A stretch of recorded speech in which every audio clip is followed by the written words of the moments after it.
This is huge for everyone, for all Syrians.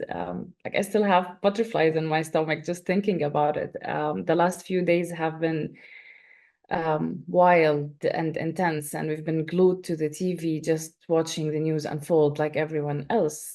It was too fast and too scary, but it was also so beautiful to see a dream coming true.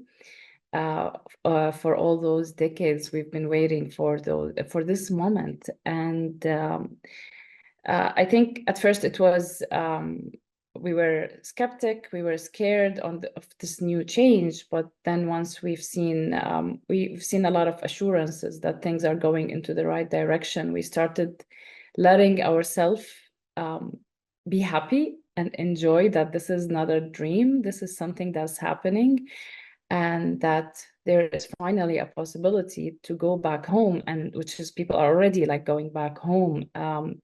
So this is beyond imagination. Like we couldn't have imagined this. The scary thought that I didn't allow myself to think about all those years, that I kind of gave up at some point that I'll never be able to go back home.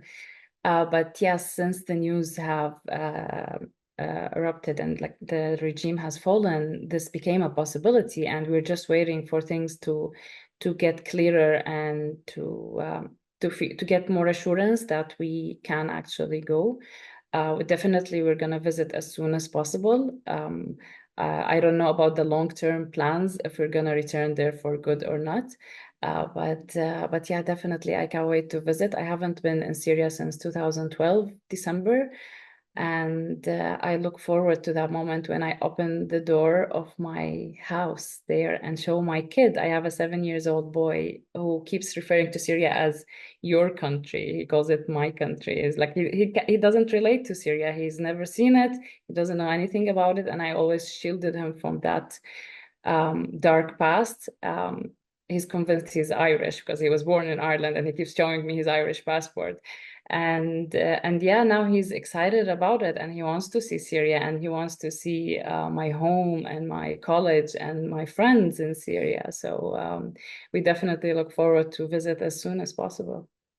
Like my family home, definitely, like my stuff, my books. I left so many things there. I could only leave with 2 bags, and like how much can you pack in 2 bags, in 2 suitcases?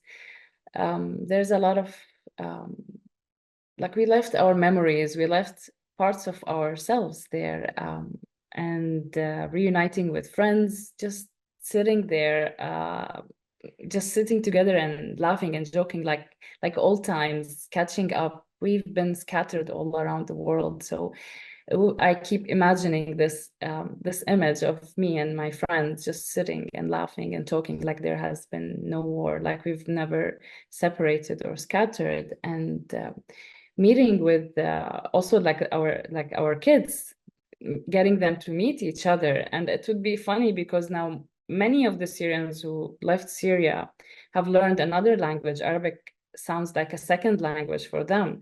So it would be funny to see all those kids who are talking in German and in English and in Turkish, and how will they connect with each other? That would be interesting to see. That I used to always hide that I'm from Syria, not because I'm ashamed of it, but because of all the consequences and the questions, that follow-up questions that I would get, and because it's a topic that was heavy to talk about in random situations. So, and hence that's the title of my book.